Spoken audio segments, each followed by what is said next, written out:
So today's episode of the RecWired podcast is with Nick Booth, who is the CEO of SeventhWave. SeventhWave are a leadership training company who have a very strong recruitment practice. They've been very highly recommended in our groups, and you'll see from the podcast, Nick's a great guy, super positive. He talks about his background, what he loves about training recruiters, what recruiters could do differently. And lastly, we talk about what we think the state of the market's going to be and what skills recruiters and leaders are going to need going into the market that we're going into. So I really hope you enjoy the episode as much as I enjoyed talking to Nick. Welcome to the RecWired podcast. We've got a special treat for you this week. One of our training providers, Nick Booth from SeventhWave. Welcome to the show, Nick. Thanks a lot, Andy. Good morning. Good morning, everybody. For those who don't know you, tell us a little bit about yourself. How you got into the training industry, how you got into the recruitment segment, and a little bit about SeventhWave. Okay, brilliant. So I started in retail back in when I was 21, working for Woolworths in Nottingham. Did that high street general management for about 6 years, and then I moved to macro wholesalers, which was brilliant for me because it literally transformed my mentality around leadership. It was a little bit focused around quite directive leadership, and we were focused wholly on the P&L, like delivering a bottom line number. I ran Glasgow, Belfast, and then ended up in Harlesden in London. Big store, turned over 65 million a year, 600 staff, 80 different cultures. So I learned a lot about leadership in that space. And then I made a conscious decision to move to a company that wasn't necessarily focused on bottom line profit, but more around team engagement leading to bottom line profit. So I chose to move to B&Q. So I ran their sheds for about 6 years. And then when I got to my late 30s, I thought, you know what, I fancy a different challenge now. Retail's good, but it's very cyclical. So I fancy a different challenge. And I thought, what is it I love doing? And what I really love doing was developing teams and individuals. So you're relatively limited when you run a store, even though it's a big store with 500 staff, there's only a limited amount you can do. So I thought, I dipped my toe into, I did an MBA at the time, and part of that was doing some coaching, some leadership stuff. I thought, you know what, there's a bit of an industry out there.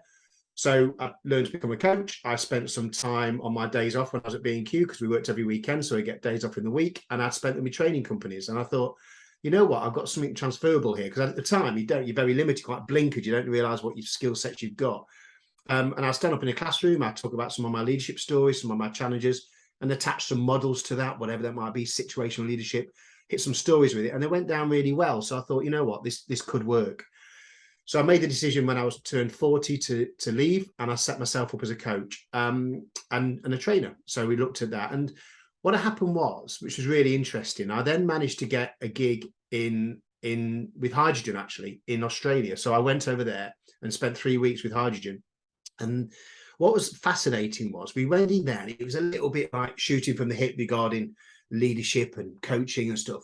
But we started to see an interesting involvement of a good biller. So a good biller, fantastic, loves what she does, on desk, hitting the numbers, earning a good few quid a year or a few dollars or whatever it is.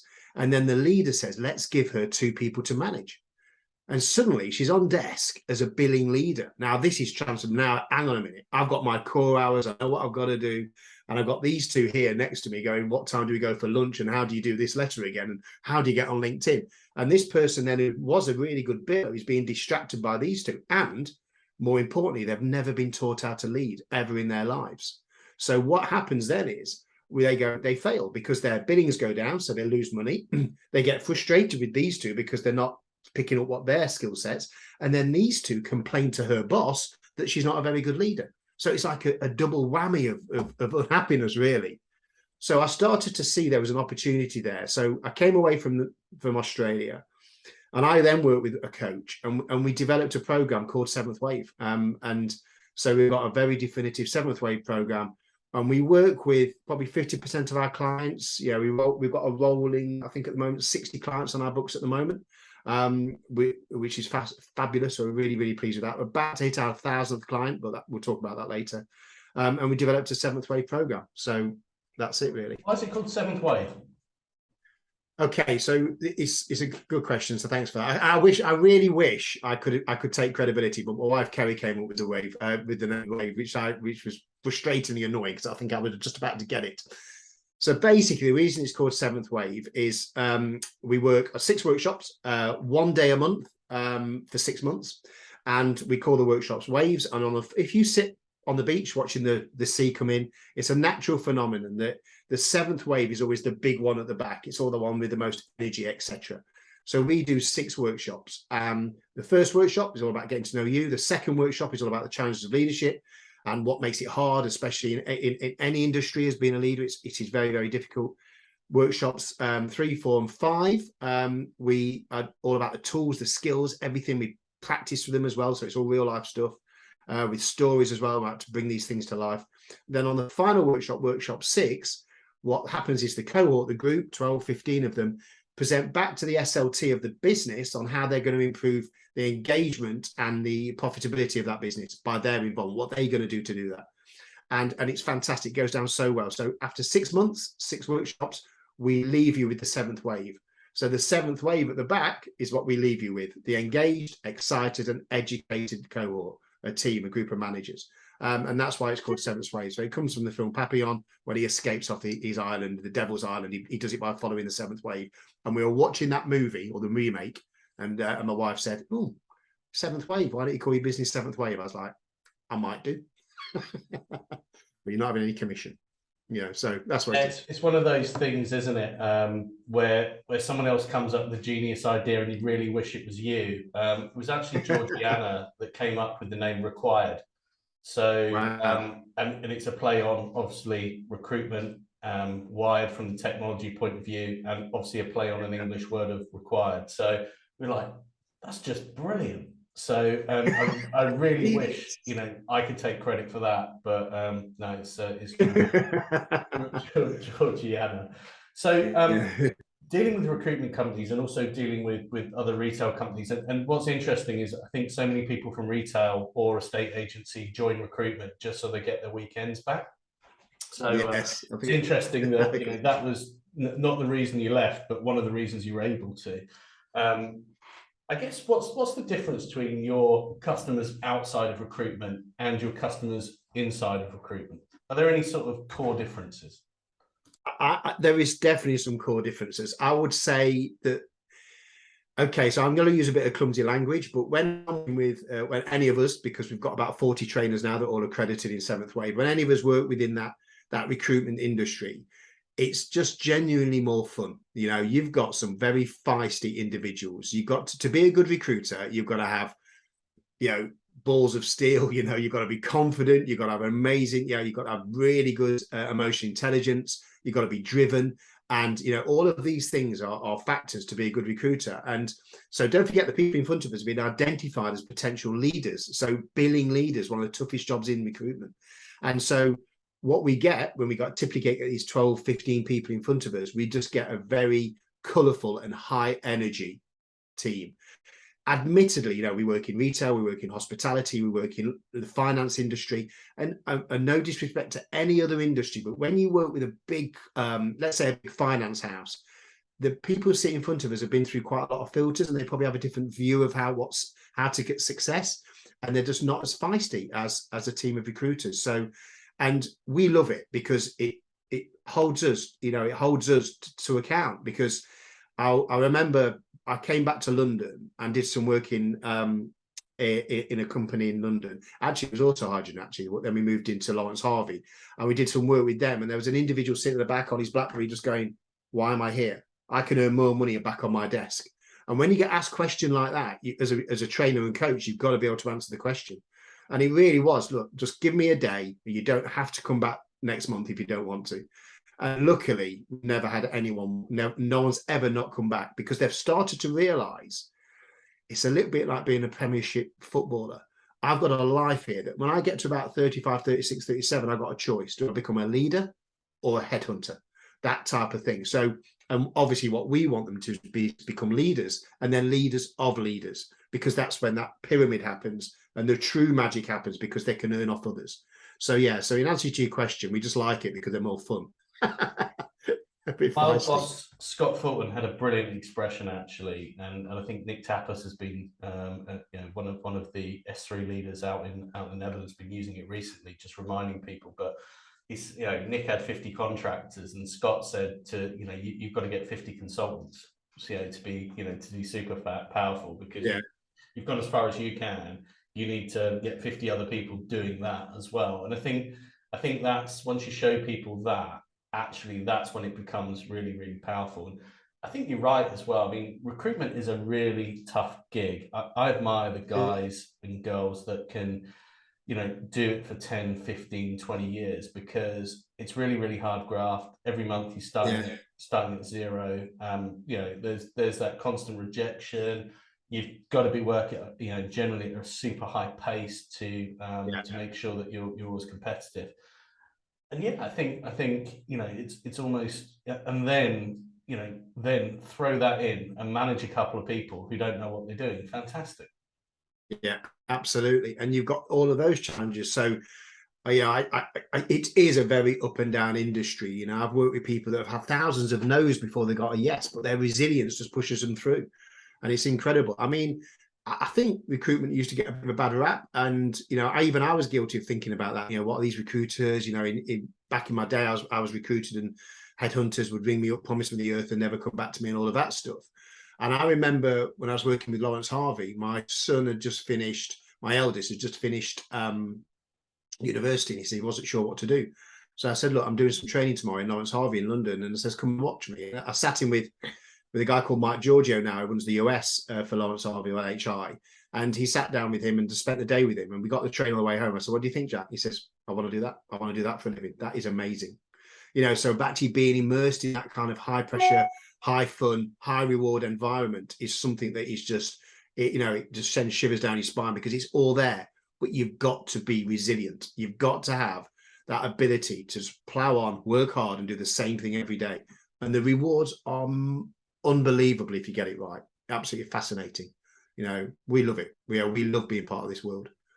I think the thing I love most about recruitment as an industry, I actually think your effort equals results, and it happens at various different times, and but I think over the long run, and a lot of people don't stay in the industry to see the long run. I think if you're putting that effort in, it is super powerful, both in terms of not just financial reward, but also as well, I think actually it is a rewarding career. I think the more, if you look at not what you're doing, i.e. I'm placing people into roles, but I'm building an airplane, I'm building fifth generation mobile networks, we're building life-saving, we're helping that, there is more of a purpose than we're just gonna find a job and fill it.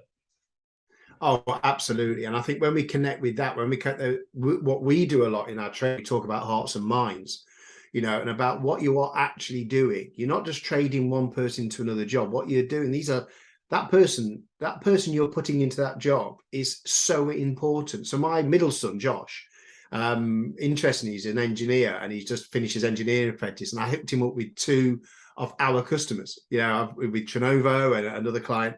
And they actually did some work finding Josh a job. And I went, and I'm actively training those guys at the same time. I said, do you have any idea the power of your conversation with my son yesterday? You made him feel engaged. He's happy. He feels safe. He was nervous. It was a fog out there, and now it's clear. That's the power of you. And when they connect that bit with what they do, it's that hearts and minds piece. It really is huge, Andy. It's very powerful. What was interesting, I mean, I didn't really do recruitment since about 2005. I went into operational roles, commercial roles, and then obviously consulting.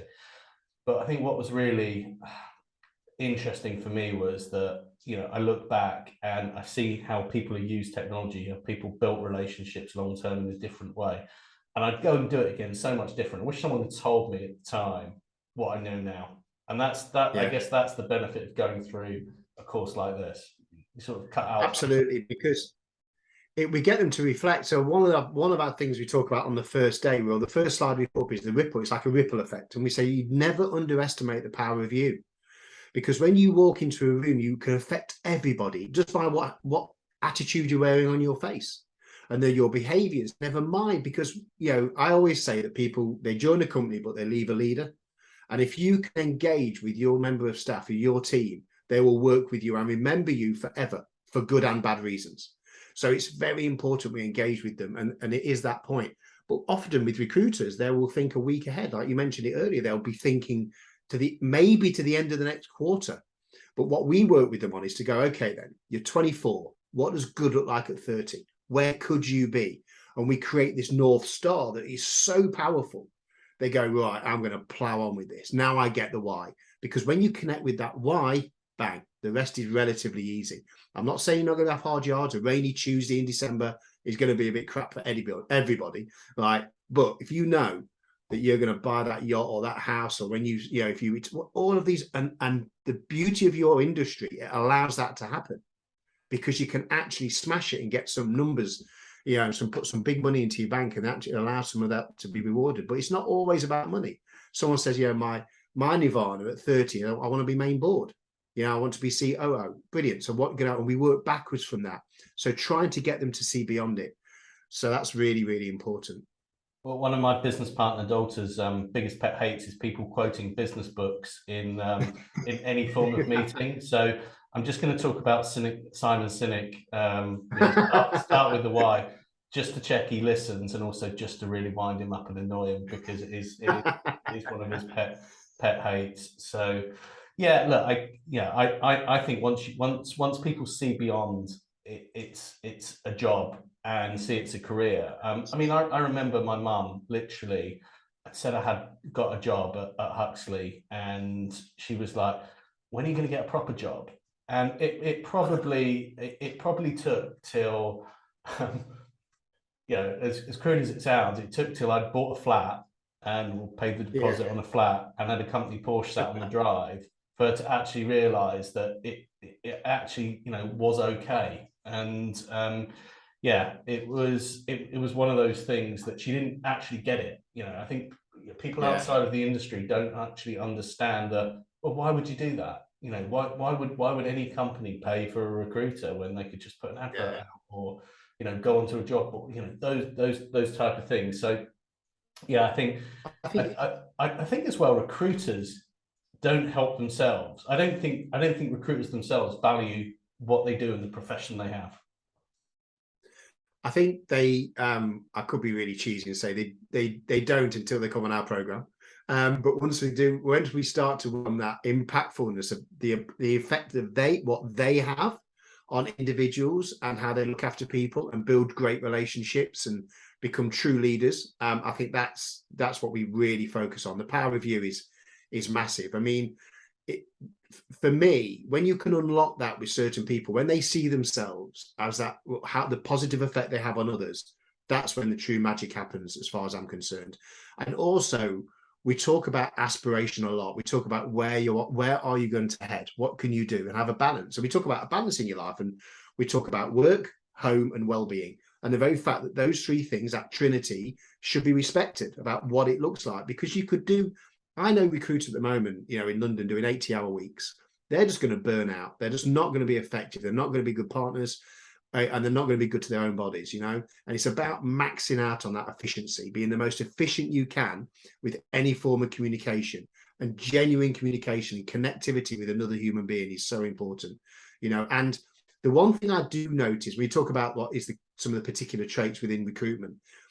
One of our second things we talk about is Patrick Dempsey. I am now going to quote a management book. It's what I do occasionally. Brilliant. I'll make sure he definitely listens to show him this bit. So we talk about Patrick Lencioni a lot and the 5 dysfunctions of a team. And the model in essence is you've got to have trust with another human being. Like me and you trust each other, Andy, because we know each other a while. We can have really healthy conflict. Okay. Once you've got that healthy conflict, you can hold yourself accountable, and that accountability leads to results. But the trust at the bottom of the pyramid is built on vulnerability. And what we work on really hard in our program is being vulnerable. It's okay to say you don't know. It's okay to share, things about home life or whatever. It's fine to do that. And showing vulnerability develops trust with another human being. And that often can be missed within recruitment. We tend to see these alphas coming in going, look, work hard and get this Rolex. But in reality, if they more go out and just say, look, it was pretty shit on my first week. Come on, this is how I got through it. Showing vulnerability, then you get a bond with a human being that will never be broken. It's very, very powerful. So we use Lencioni for that, amongst others.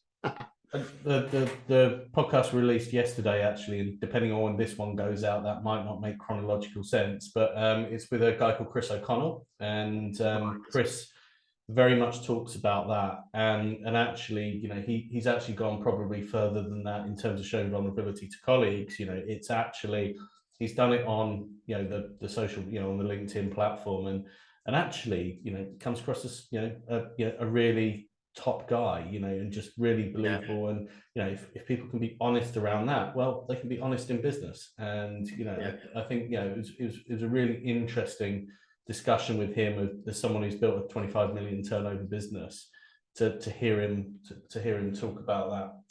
So today is 18th of August. Yeah, I don't know what the bad news is today. I think interest rates going up to 4%. I read, you know, yesterday's numbers is inflation 10%, going to go to 13%. It feels like chicken licking. The sky is falling in on us. So, but you know, we've all been here before. I was certainly hearing, I joined a contracts team where everyone had tested their stuff and wasn't doing anything before Y2K, .com boom, credit crunch, COVID. So, you know, we've been through a few of these. How's this one going to pan out for the industry, do you think?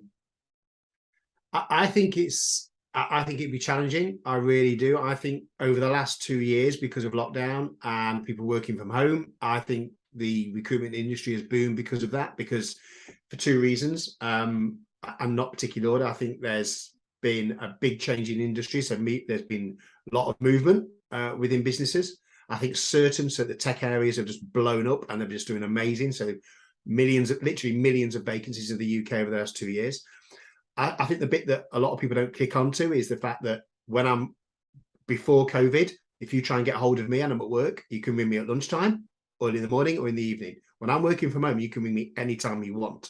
Now, suddenly you've got all these recruiters going, I can speak to loads of people, right? And make loads of money. So that's definitely happened. So at the moment, or prior to today, you know, recruitment industry booming. It's been unbelievable. I'm seeing some incredible numbers out there. If the press and everything else is to be believed and the dark clouds come and we go into recession, what will happen? There's definitely some recruiters that think they're bulletproof and recession proof. Now, that's really interesting because I think that mentality is okay, but I think it's important to kind of face into that and go, what does that really mean? Because what's likely to happen, in my humble opinion, is you'll find some people will be running for the hills. At the moment, there's some crazy monies being offered out there with other recruiters trying to headhunt others. I think, personally, this is the time to focus on your teams, work hard on your systems and work hard on your engagement and focus wholly on how you are looking after your people. Because no matter what happens, and when I say people, I mean internal and external, both candidates and clients. So, you know, you focus on your team, your candidates, your clients, and get the best relationships you possibly can. Then you become almost bulletproof. But just saying it is not a good thing. You've got to face into it, making sure that people want to work for you, they feel safe, and they're going to work hard to do it.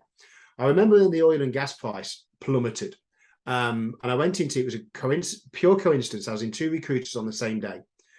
I walked into one in the morning, and the oil and gas team leader was there, and he looked ashen, and he went, "Nick, this is a nightmare. I've had to let my team go. They're all working across the floor now on different, oh my God, and we're closing my desk. This is a nightmare. I'm having to start again. I'm having to scrub my database. What is the point, you know?" And it was like, oh my God. And I was like, really? Is this what you do? You know? And he says, "Nick, there's no recruitment happening at all in the oil and gas industry because of what's happened." I said, "Fine." Okay, I wandered off. And that afternoon I went into another recruiter, also recruited in oil and gas. And there was this guy sitting there and he just looked proud as punch. I says, "Are you okay? Are you on something?" "No, I'm actually just on something. I'll tell you what I'm on, Nick. I'm going to make some serious money." I says, "Right, what are you doing?" He says, "I'm betting on my future." And I said, "Go on, talk to me." And he says, "Look, I've got a team of 12. I've let 4 go to some other industries in the room. But I tell you what now, I am ringing round every single oil and gas client I've got and telling them that I'm going nowhere and I'm going to be there for them. He said it's a natural resource, it's a limited resource. Yeah. This price will go back up. And I tell you now, that guy now he made so much money in the next 18 months when that price went back up, because he was there for his clients. He says, every one of my competitors have ran for the hills. Yeah. He said, they're picking the phone. He said, I've got vacuum after vacuum after vacuum. And there I am. And I says, Nick, and he did it. And I tell you now, I won't tell you the guy's name because you probably know him. And it's not fair to put it on a podcast, but I tell you, he just nailed it. And if you follow that mentality now, moving into a potential recession, you will not go far long. You will not go far long, because people will come and work for you. Yeah, because they work for leaders. They don't work for the company. Yeah, and it's about being consistent. I mean, there is opportunity. I mean, I just look at numbers and data, and I remember, they're very rough numbers, but it was generally viewed that about 60% of recruiters were furloughed. Now the jobs index was down 40%. So that just says to me it's a better market, because absolutely. So if you actually look at the raw numbers of that, and actually what happened in COVID, I mean, it wasn't classic, so no one knew what to do, and various different people did different things. I think what was interesting is those that sort of followed the data and didn't panic. You don't want to cut back too quickly, and you don't want to cut back too slowly, but you've just got to get it right. So those who are able to sort of follow the data, cut their cloth accordingly, again, stay close to the clients, then didn't have to, when the recovery came, they were on the upswing and they were able to do it. I think what's really interesting from a trainer's perspective is nobody joined that industry. Not a lot of people joined the industry in 2020. So you've got a whole sort of missed intake. Then in 2021, sort of early 22, but say H1, the business was there, the jobs were there. So you've got a whole group of people that have never really had the business develop. I mean, it's been very tough to get candidates and maintain candidates, so those skills have been sharpened. But I'm seeing across the network, across my advisories, a real inability to go out and hunt. And those some will make it, some won't. But also there's going to be a massive premium for those who can hunt. Honestly, I think one thing that came out for me, which was fascinating, it was a real contrast between businesses, and this wasn't just recruitment, but there was certainly some recruiters that did this. There was one recruiter I did for. What they used to do, they have a monthly board meeting, typical kind of office setup. COVID hit, and they went, and it was the best example of agile leadership I've ever seen. They went from a monthly board meeting to a daily war room at 4 o'clock with the SLT every day, 4 o'clock on Zoom. So it was easy. People didn't have to travel into London or fly in, and that was it. And suddenly this team went from being a little bit standoffish, kind of okay with each other. Within 2 weeks, they were the most bonded team I've ever seen. And what's really interesting, post-COVID, guess what they do? They still have their 4 o'clock every day, and yet some of them might be taking it on the car on the way home or whatever it may be. But the way they dealt with that agile leadership was absolute perfection. And I saw out of our team, out of probably about 50 clients at the time, we probably saw about 20 that developed this agile mentality, like this growth mentality, like you just described.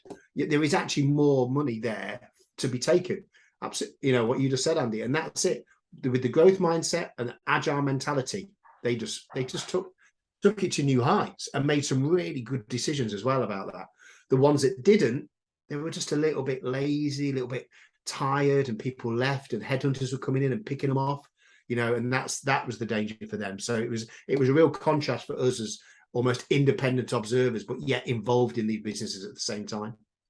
Yeah, I mean, I think there was real opportunity around that. I mean, I started my consulting business in March 2020, started the network business with Dalton and Charlotte in June 20, and it was a great reset as much as anything. Yeah. And it was pretty dark, and I wouldn't want to go through that feeling again of starting a business in March 20, but through adversity, we all sort of seem to get there. And I think what's interesting, you talked about people overpaying, And I think, you talk about football and Premiership football, and I think the transfers are being driven by the big clubs. So if the big clubs spend, it trickles down. What's really interesting is that the big clubs in the recruitment game, when I talk about sort of the in-house teams, so Meta, Google, Apple, they've all recently laid off, or they're saying we're cooling down. So when they cool down, everyone starts to cool down. So, but again, you can look at that as a world's closing in, or actually we're going to get close to talent we've not been able to get close to for the last 3 years. So it depends which way you look at it. I think one thing we talk about, so I do a lot of, I'm not name dropping, but we do the Seventh Wave program, but we also do a lot of C-suite work at the moment. So I do an awful lot of this myself, where we do kind of basically coaching the group, and we talk about cultural architecture. So cultural architecture is about whatever your culture is of your business is down to you, no one else in the world. So how you make and create that culture.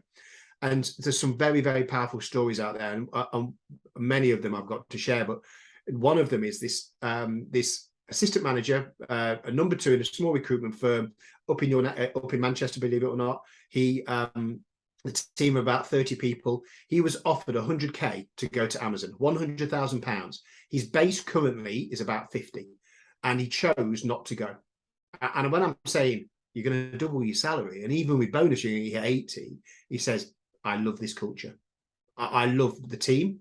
I love the way we're going. I love the culture. He says, I don't want to go and work for other business because the culture, it will not be this. Yeah. So when you are creating a culture, I think it's easy to say, oh, cultural architecture, it's a buzzword. It's not. It's the reality, because people love that. They love being part of that world, but it doesn't come by magic from the sky. You create it. Your behaviors, your communication style, your interest in others, your vulnerability, all of that creates a culture. And that's what people work for, and that's what people remember. So I'd never underestimate that. And if we create a culture of safe, hard-working practices through a recession, then you'll come out the other side.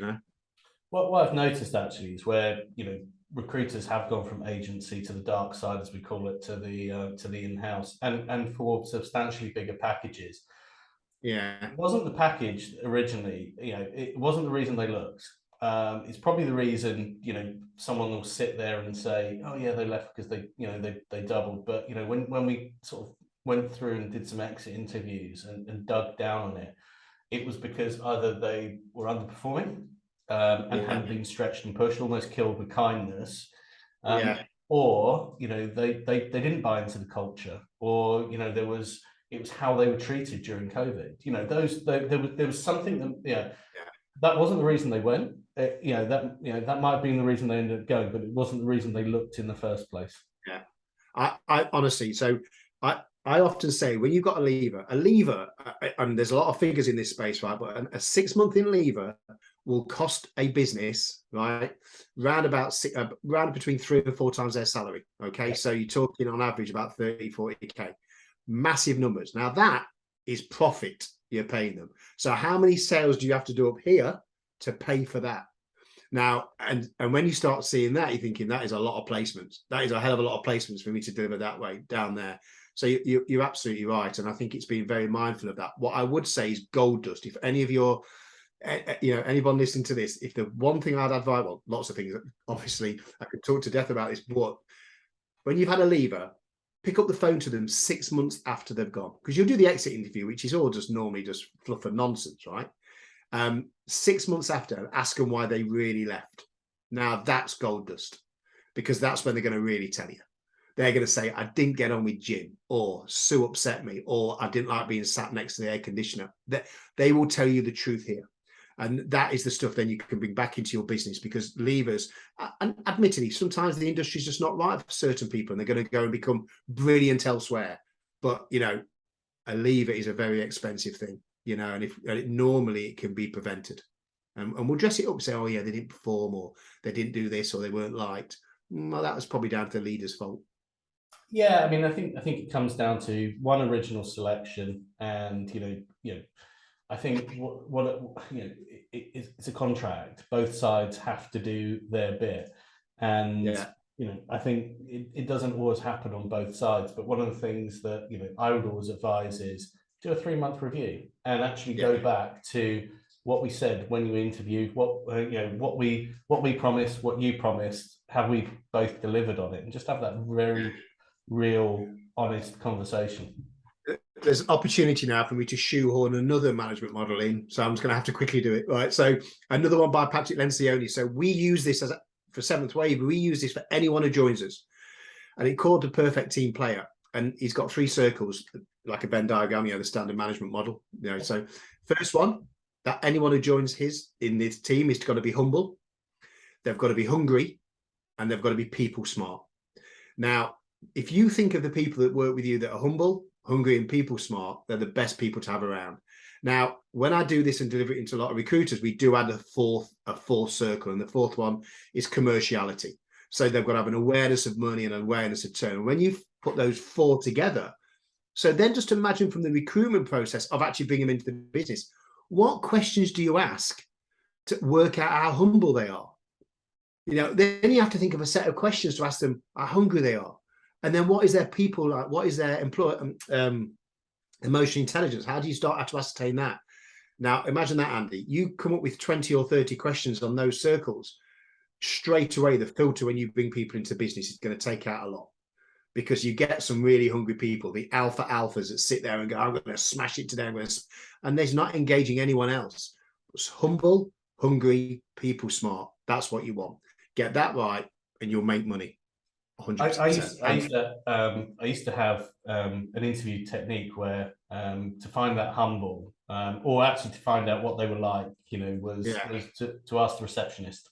I used to call it the Dina test. So I'd obviously do the interview and I'd go and ask Dina what she thought, and there's a whole, how you enter a building and how you leave a building, and tells a lot, and also you get the classic ones on LinkedIn. You take people out for lunch, and let them how do they treat the the waiter, how do they treat the barman, those type of things. But I don't think you can question around, because how I think actions and behaviors are a lot more than that. I mean, there is the danger you end up just hiring all the same people. That's really important to make sure you have diversity in your culture. But I actually think how people behave when they're not looking, not in an interview, is super important. Yeah, and I think he's even thinking like that, because a lot of developing leaders will go, oh, he's a lot like me, or she's a lot like me, I'm going to bring them into the fold. And that's when it becomes very dangerous. I think having a diverse workforce is a key to success, without a shadow of a doubt. And then also pulling back to vulnerability, allowing even the newest member of staff to have an opinion and a thought in any form of interaction. So what do you think, James? I know you've only been here for 2 minutes, but what do you think? Because they've all got something to bring into the party. And and we talk about that an awful lot, about how we come over, and how hierarchy, parent, adult, child. Do you parent them? No, you have an adult conversation and bring them in. That's it. And I think that's our mentality in the training room anyway. No, it sounds good. I'm if I actually were running any teams and dealing with any people, then I'd probably come and get 7thWave myself, or coached by you. So if we're having this chat in 6 months or maybe a year, I guess last question for you: what do you hope to achieve with 7thWave in the coming year? So if we have this chat and we go for a beer in a year's time, what does good look like for you?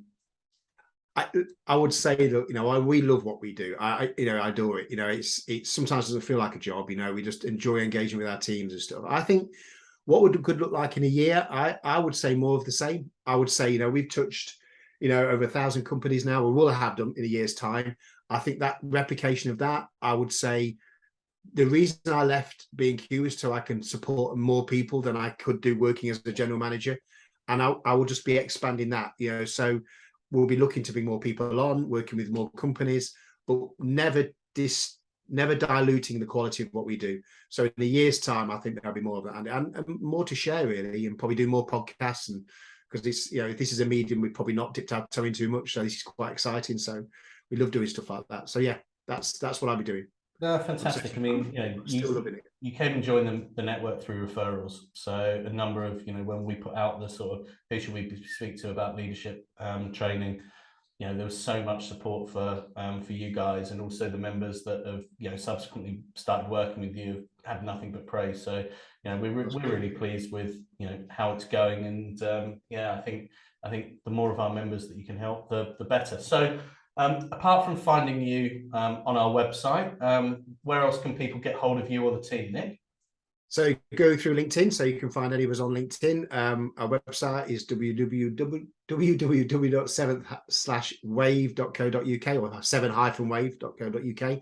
I'll just say on LinkedIn, really. That's probably the easiest way to come on. Just jump on and we're there. So yeah, we've never advertised. We've only organically grown. So we're not very good in the advertising space. It's a bit rubbish of us. But yeah, just give us a shout. You'll find us, and then we can have a chat. And we'll literally just chat and talk about what you want to achieve, and then see if it's any interest in what we do. So we don't sell. We say we never sell. We just share. And that's probably a better way of thinking. Oh, I love that. I might actually use that myself. So thanks so much for your time. Good catching up again, and we'll certainly speak before a year. But let's hope you can get to those numbers in the year. Take care, Nick. Thanks for your time. Thanks for your time, Andy. I really appreciate it.